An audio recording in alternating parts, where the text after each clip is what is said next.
இன்னைக்கு நீங்க வேலைக்கெல்லாம் ஒன்றும் வர வேணாம். நீங்க கம்முன்னு வீட்டோட இருங்க, நான் போயிட்டு வரேன். வீட்டோட இருந்தா யாருமா அந்த 5-10 கொடுப்பா? அந்த காசு இருந்தா ஏதாவது மளிகை செலவுக்காவது ஆகும்ல. ஏத்த அதுக்குன்னு அங்க வந்து இங்க வந்து அலைஞ்சுக்கிட்டு இருப்பீங்களா? கம்முன்னு வீட்டோட இருங்க, நான் போயிட்டு வரேன். நாளைக்கு கூட நீங்க வருவீங்க. ஏற்கனவே நேத்தெல்லாம் அழுதுகிட்டு கிடந்தீங்க. இப்போ வந்து உடம்பு கிடம்பு சரியில்லாம போச்சுன்னா அப்புறம் என்ன பண்றது? நாங்க தான் வச்சிட்டு இருக்கணும். கம்முன்னு இருங்க நீங்க. எனக்கு வீட்டுக்குள்ளேயே இருந்தேன்னா அதே நினப்பா இருக்கும். அதாம்மா. கம்முன்னு சாப்பிட்டு வச்சு இருங்க, நான் போயிட்டு வந்துடுறேன். சரியா? சரிம்மா. வீட்டில் இருங்கன்னா வீட்டோட இருக்கணும். அதை விட்டு துணிமணியெல்லாம் எடுத்துட்டு போய் ஆத்துக்கரையில் துவைக்கிறேன்னு உட்காந்துக்கிட்டு இருக்காதீங்க. சரி சரி, போயிட்டு வா போயிட்டு வா. இந்த இடத்துல தான் செருப்பை வச்சேன். வைக்கிற இடத்துலயே இந்த செருப்பு இருக்க மாட்டேங்குது. எங்க தான் எடுத்து போடுவானா அந்த பயனே தெரியல. எவாடி என் செருப்பு வேணா அங்க இருக்கு, அதை போட்டுட்டு போ. அது எங்கன்னு நான் தேடி எடுத்து வைக்கிறேன். சரிதா. குப்பமாக்கா, குப்பமாக்கா, இந்த அமுதா வந்துடுற அமுதா. வாங்கக்கா, மணி ஆகி போச்சு. வாமுதா, போமாக்கா. போவோம். என்ன குழம்பு வச்ச? நேற்று கறி குழம்பு வச்சேங்க. அப்புறம் நேற்று வச்ச சோறு மிஞ்சி போச்சு. அதான் பழைய சோறுல தயிரை ஊற்றி எடுத்துக்கிட்டு அந்த குழம்பு நல்லா சுண்ட காய வச்சு எடுத்துட்டு வந்திருக்கேங்க. நானும் பழைய கஞ்சி தான் எடுத்துட்டு வந்திருக்கேன். ஏதோ கடிச்சிக்கிறதுக்கு எதுவும் இல்லை வீட்டில். அதான் நீ எதை எடுத்துட்டு வந்தியான்னு பார்த்தேன். ஒன்றும் இல்லைக்கா, நம்ம தான் நான் கொஞ்சம் தானே எடுத்துக்கிறேன். நீங்கள் கொஞ்சம் எடுத்துக்கங்க, சாப்பிட்டுக்கலாம். என்னம்மா வேலை கிளம்பிட்டீங்களா? ஆமாம்மா, வேலை கிளம்பியாச்சு. ஆமாங்க. அப்புறம் நான் நேற்று கேட்கணும்னு நினைச்சேன். இங்க வந்து கத்திக்கிட்டு இருந்தா என்ன விஷயம்? அந்தாலும் இங்கே வந்து கத்தினானா தெரியலையம்மா. அட விஷயமே தெரியாதா? கையில கம்ப வச்சுக்கிட்டு லிங்கத்தை போட்டு வெளுவெளுன்னு வெளுத்தெடுத்து விட்டானே. என்னம்மா சொல்றீங்க? அட நான் பொய்யவா சொல்றேன். நேத்து இந்த பையன் கம்ப எடுத்துக்கிட்டு இங்க நின்னுக்கிட்டு என்னமோ பேசிக்கிட்டு இருந்தான். அப்புறம் உள்ள போய் அவனை அடிச்சு விட்டு கட்டையை தூக்கி வெளியே வீசி விட்டு அவன் பாட்டுக்கு போயிட்டான். நான் என்னைக்குமே அவனை கோவமா பார்த்ததில்ல. எப்ப பார்த்தாலும் சிரிச்சுக்கிட்டு ஏதாவது ஒன்று பேசிக்கிட்டு நக்கல் அடிச்சுக்கிட்டு இருப்பான். என்ன ஆச்சு ஏதாச்சுன்னு தெரியல. என்ன சங்கதின்னு கேட்போன்னு பார்த்தேன். பையன் ஏதோ கோவத்துல இருந்தான். அதனாலதான் சரின்ட்டு நான் கேட்கல. இந்த சன்னல்ல இருந்து தான் பார்த்துக்கிட்டு இருந்தேன். இப்பதான் தெரியுது இந்த மனுஷன் நம்ம கிட்ட எதுவும் பண்ணாத மாதிரி காட்டிக்கிட்டு அங்க போய் அந்த அண்ணனை வெளுத்து கட்டி இருக்கிறதா. இது மட்டும் என் அத்தைக்கு தெரிஞ்சது அவ்வளவுதான். இந்த ஆளை தூக்கி கொண்டாடிடும். என்ன ஏதுன்னு தான் தெரியல. சரிம்மா, சரி, மணி ஆகி போச்சு. நாங்களும் வேலைக்கு போயிட்டு சாயங்காலம் வாரம் பேசுவோம். சரிம்மா, நான் தான் வேலை இல்லாமல் வீட்டோட கிடக்கிறேன். நீங்களாவது வேலை வெட்டிக்கு போங்க. 10 சம்பாதிச்சாத்தான் நம்ம வயசான காலத்தில் உட்காந்துக்கிட்டு ஏதாவது ஒன்று பண்ண முடியும். போயிட்டு வாங்க, போயிட்டு வாங்க. சரித்த, போயிட்டு வரேன். சரிம்மா, போயிட்டு வாங்க. திமுரு பிடிச்ச ஆளு. ஒரு வார்த்தை என்கிட்ட சொன்னா அடிச்சேன் வச்சேன்னு. பாத்திர மண்டத்துல எடுத்து காலி பண்ணி கொடுத்துட்டீங்க. இந்தாங்க நீங்க கொடுத்த அட்வான்ஸ். எம்மாடி போ வாங்கிக்க. எதுவும் தப்பா எடுத்துக்காதீங்க. என்னடா இந்த ஆளு வீட காலி பண்ண சொல்லிவிட்டான்னு சொல்லி. இது தப்பா எடுத்துக்கிறதுக்கு என்ன இருக்குது? கஷ்டப்பட்டு ராத்திரியும் பகலும் வயக்காட்டுல வந்து சம்பாதிச்சு தண்டத்துக்கு பொருளை போட்டுப்பட்டு வாடகை கட்டிக்கிட்டு இருக்க முடியுமா? காலி பண்ணணும்னு நாங்களே தான் நினைச்சோம். அதான் காலி பண்ணியாச்சு. அப்புறம் என்ன எப்படி பேசிக்கிட்டு இருக்க? கம்முனு இருங்க. நீங்க அன்னைக்கு வீடு வேணும்னு கேட்ட உடனேயுமே அந்த ஆளுதான் வீடு இருக்குது நம்ம வீட்டுல இருங்கன்னு சொன்னது. வேற எங்கிட்ட வீடு கிடைக்கல. அதனால ஞாபகம் வச்சுக்க. ஒருத்தர் செஞ்ச நன்றியை மறக்க கூடாது. நான் ஒன்னும் யாரோட நன்றியும் மறக்கவும் இல்லை, நினைக்காம இருக்கவும் இல்லை. அவர் பேசின பேச்சு சரியில்லை, அவ்வளவுதான். கம்முனு இருங்க. சரியா தரபாலு? போயிட்டு வரேன். போயிட்டு வாங்க. சரிப்பா, போயிட்டு வரேன். மாடி போயிட்டு வரேம்மா.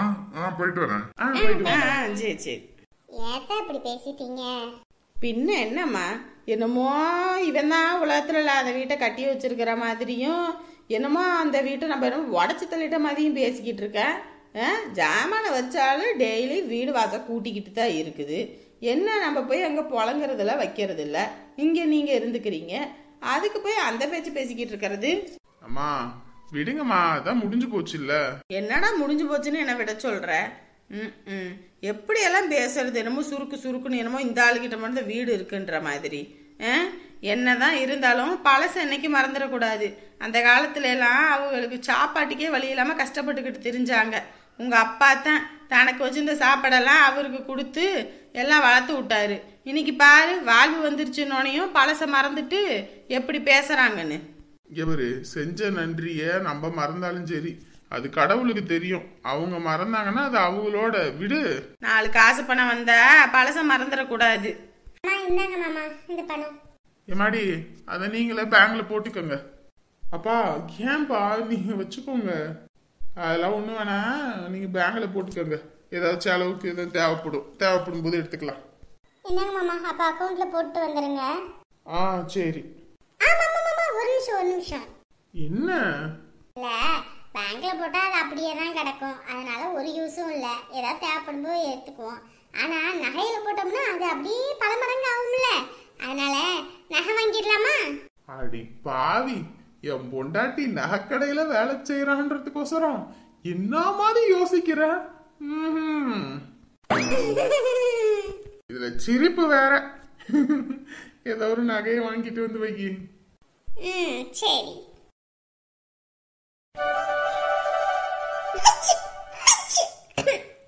ஏமா, சளி ரொம்ப பிடிச்சிக்கிச்சு போல இருக்கு. எதுக்கு பாலை கொடுத்துக்கிட்டு இருக்க?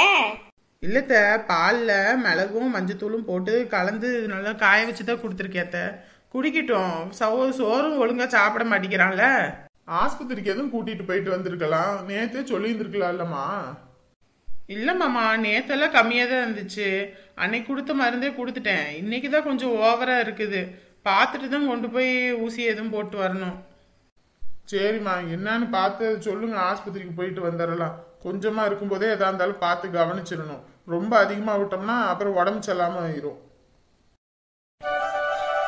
பாவம், நேத்து வேற அடிச்சு போட்டேன் வேற. அன்பு, அத்தை, நான் வரவே இல்ல. நான் பாப்பா பக்கத்துலயே வரல. அடிக்காதீங்க என்னைய. இங்க நான் அடிக்கிறதுக்கு ஒண்ணும் வரல. இல்ல, நீங்க நான் அடிக்க தான் வந்திருக்கீங்க. நான் காலையில இருந்தே பாப்பா பக்கமே வரல. நான் எதுவுமே பண்ணல. எனக்கு தெரியும் அன்பு, நான் ஒண்ணுமே பண்ணல. என்ன அடிக்காதீங்க.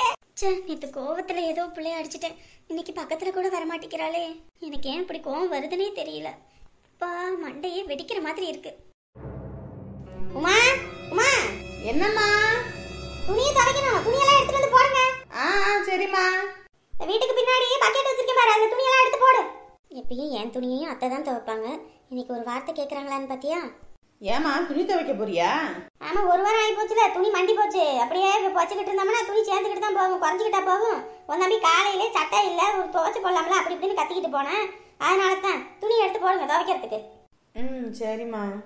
அவங்க பிள்ளை மாப்பிள்ளை துணியெல்லாம் துவைப்பாங்க, நம்ம துணியெல்லாம் துவைப்பாங்களா? துணி எடுத்து போடுறது துவைக்க வேணாமா? அப்படியே உள்ள வச்சுக்கிட்டு நாக்கு அடிச்சுட்டு கிடக்கிறதுக்கா? என் துணியை எனக்கு துவைச்சுக்க தெரியும். கேட்டல, என்னைய நானே அடிச்சுக்கணும். ஏங்க, என் துணியை நான் துவைச்சுக்கிறேன்னு சொன்னேன். எம்மாடி, உன் துணியை நீ துவைச்சுக்கமா? நான் உன் துணியை ஒன்றும் எடுக்க போல. என் பேத்தியோட துணியும் என் பையன் துணியும் தான் எடுக்க போறேன். அவங்க துணியையும் எனக்கு துவைச்சுக்க தெரியும். நீங்க ஒன்றும் துவைக்கணுன்ற அவசியம் இல்லை. அப்படியாமா? ரொம்ப சந்தோஷமா. எனக்கு ஒரு வேலை மிச்சம், அவ்வளோதான். நம்ம தான் நம்ம பிள்ளைங்கன்னு நினச்சிக்கிட்டு இருக்கோம். எல்லாரும் அப்படியே இருக்கிறாங்க. இனிமே நம்மளும் அப்படியே இருந்துட்டு போயிடணும். அவங்க துவைச்சாலும் சரி, துவைக்காம அப்படியே போட்டுக்கிட்டு திரிஞ்சாலும் சரி. அவங்க பிள்ளைங்களோட துணியெல்லாம் எடுத்துட்டு வந்து கொடுங்கன்னு வாங்க. நம்மள மட்டும் வேண்டா வெறுப்பா எடுத்து போட்டு துவைப்பாங்க. அதுக்கு எதுக்கு இவங்க துவைக்கணும்? நம்ம துணியை நம்மளே துவைச்சுக்கிறது.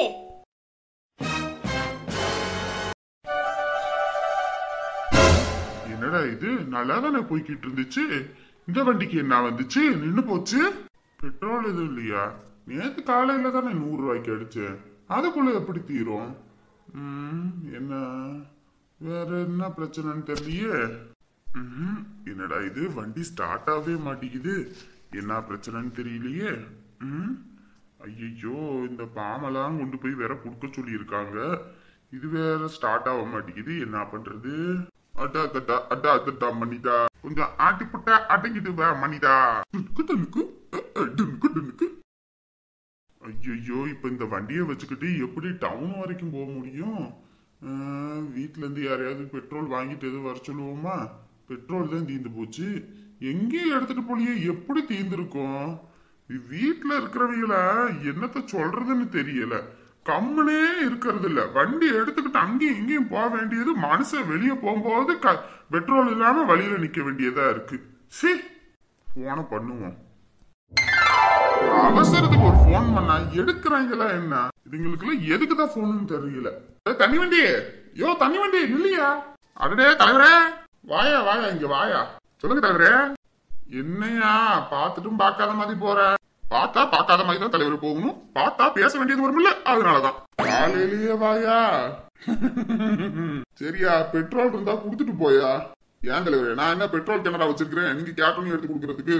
யோ, நக்கல் பேசிக்கிட்டு தெரியாதையா, முக்கியமான வேலையா வெளியே போய்கிட்டு இருக்கேயா. நாங்க மட்டும் என்ன முக்கியமான வேலையா இல்லாம சும்மா விளையாட்டுக்கா போய்கிட்டு இருக்கோம்? நாங்களும் முக்கியமான வேலைக்கு தான் போய்கிட்டு இருக்கோம். ஐயோ, உன் நக்கல் ஏண்டி எல்லாம் வீட்டோட வச்சுக்கையா. பட் நான் டவுனுக்கு போய்கிட்டு இருக்கேயா. பெட்ரோல் இருக்கா இல்லையா சொல்லு பாப்போம். ஆனா என்ன தலைவரே இப்படி வேற பண்றீங்க? நேத்து காலையில 100 ரூபாய்க்கு போட்டேன். வீட்டுல வண்டி எடுத்து அங்கங்கன்னு சுத்தி இருப்பாங்க போல. இப்போ வண்டி வேற பெட்ரோல் இல்லாம நின்னு போச்சியா. அந்த ஃபார்ம் எல்லாம் கொண்டு போய் குடுக்கணுயா. பெட்ரோல் இருந்தா குடுத்துட்டு போ. ஆடு என்ன தலைவரே, நானே 50 ரூபாய்க்கு தான் பெட்ரோலே அடிப்பேன். அந்த 50 ரூபாய்க்கு மேல 1 ரூபா கூட எக்ஸ்ட்ரா அடிக்க மாட்டேன். அப்படியாப்பட்ட என்கிட்ட போய் பெட்ரோல் கொடுன்றீங்க. அது சரி, ஏதோ பாம்புன்றீங்களே, என்ன பாம்பு? அது ஒண்ணும் இல்லையா, நிறைய பேர் வந்துட்டு வீடு இல்லாம இருக்காங்கல்ல, அவங்களுக்கு எல்லாம் கவர்மெண்ட்ல வீடு கட்டி தரேன்னு சொல்லியிருக்காங்கல்ல. அதுதான் அவங்களோட பாம்பெல்லாம் வாங்கிட்டு கொண்டு போய் ஆபீஸ்ல கொடுத்துட்டு வரணும். அதுக்குதான் போய்கிட்டு இருக்கேன். என்ன தலைவரே சொன்னீங்க? வீடு இல்லாதவங்களுக்கு வீடு கட்டி தரேன்னு சொல்லியிருக்காங்க. அதனால அந்த பாம்பை கொண்டு போய் கொடுக்க போறேன். இப்போ உனக்கு என்னையா தலைவரே, என் வயிற்றுல பாலை வாத்தீங்க. பெட்ரோல் இல்லாம நடுத்தருவுல நிக்கிறேன், உனக்கு வயிற்றுல பாலை வாத்தனா? ஐயோ, அது இல்ல தலைவரே, வீடு கட்டுறதுக்கு ஏதோ சொன்னீங்கல்ல, நானும் வாடகை வீட்டுல தான் இருக்கேன். எனக்கு ஏதாவது பார்த்து பண்ணி விடுறது. பெட்ரோல் கேட்டாலே இல்லன்ற, உனக்கு நான் வீடு கட்டி கொடுப்பேனா? கோவப்படாதீங்க தலைவரே, நீங்க யார் எவ்வளவு பெரிய மனுஷன். உங்களை அலேக்கா தூக்கிட்டு போய் எங்க விடணும்னு சொல்லுங்க, அப்படியே அனுமார் மாதிரி உங்களை கையில வச்சுக்கிட்டு சும்மா சல்லுன்னு போயிட்டு வந்துடுறேன். அப்படியே பொத்துனாப்புல உங்க வீட்டுல வந்து இறக்கி விட்டுருவேன் தலைவரே. சொல்லுங்க தலைவரே. கடுப்பேத்திட்டு இருக்க தலைவரே, சொல்லுங்க தலைவரே. யோ, ஒரு சிலர் வந்துட்டு காசு வச்சிருப்பாங்க, வீடு கட்டணும்னு நினைச்சாங்கன்னா கொடுப்பாங்க. அப்படி ஒரு சிலருக்கு வீடு வாசல் கட்டுறதுக்கு வழி இல்லாம இருந்தாங்கன்னா அவங்களுக்கு வீடெல்லாம் வந்து கட்டி கொடுக்குறாங்க. அதனால நான் அவங்களோட ஃபார்ம் எல்லாம் கொண்டு போய் கொடுத்துட்டு இருக்கேன். ஏன் தலைவரே, நானும் வீடு வாசல் இல்லாம தான் இருக்கேன். எனக்கும் சொந்த வீட்டுல இருக்கணும்னு ஆசையெல்லாம் இருக்கத்தான் செய்யுது. ஏதாவது பார்த்து பண்ணி விடுங்களே. நீ எல்லாத்தையும் பில்லப்பு பண்ணி கொண்டு வா, நான் உனக்கு எல்லாத்தையும் பண்ணி தாரேன். எதை போய் பில்லப்பு பண்ணணும்? சரி, நீ வீட்டுக்கு வா, சரியா? சரிங்க தலைவரே. இப்ப எனக்கு பெட்ரோல் இல்ல, இப்ப நான் என்ன பண்றது? தலைவரே, இது டோப்பா வண்டி தலைவரே, நீங்க என் மீனாட்சியில போங்க. சும்மா மீனாட்சி சல்லுன்னு போயிட்டு வந்துரும். யோ, என்னையா சொல்ற? ஆமா தலைவரே, என் மீனாட்சி தங்கரதம் இருக்கும்போது நீங்க எதுக்கு தகரட்டப்பா ஓடிக்கிட்டு இருக்கீங்க? தங்கரதத்துல போயிட்டு வாங்க, கௌரவமா இருக்கும், சீக்கிரமா போயிட்டு வந்துருவீங்க. உன் வண்டி தங்கரதம், என் வண்டி தகரடப்பா. சரிங்க தலைவரே, கோவப்படாதீங்க, சீக்கிரம் போயிட்டு வாங்க. இந்த வண்டிக்கு வேற பெட்ரோல் போடணும், கவலையே படாதீங்க, நானே பெட்ரோல் போட்டு உங்க வீட்டுல வந்து நிறுத்துறேன். சரியா? அப்ப நான் போயிட்டு வந்துடுறேன், பாத்துக்க. என் அம்மாவும் வீட்டுல இல்லாம தானே கஷ்டப்பட்டு கிடக்கு. சொந்த வீடு தானே, ஆனா எங்க அம்மாவை எகத்தாலமா பேசிவிட்டான். சொந்த வீடு வாங்குறேன், சொந்த வீடு கட்டுறேன், அதுக்கப்புறம் அவன் மூஞ்சில ஒரு கும்மா குட்டு குத்துறேன். இன்று பிறந்த நாள் கொண்டாடுவோர் திவ்யா, சுரேஷ். நேற்று திருமண நாள் கொண்டாடினோர் வீரராஜ், காயத்ரி. மற்றும் இன்று திருமண நாள் கொண்டாடுவோம் இந்து, சரவணன், கார்த்திகா, ரகுநாதன், கார்த்திக், மகாலட்சுமி. இவர்களுக்கு வாழ்த்துக்கள் சொல்வது கந்தன், செல்வி. இவர்கள் அனைவரும் நீடோடி வாழணும்னு கடவுள்கிட்ட பிரார்த்தனை பண்ணிக்கிறேன்.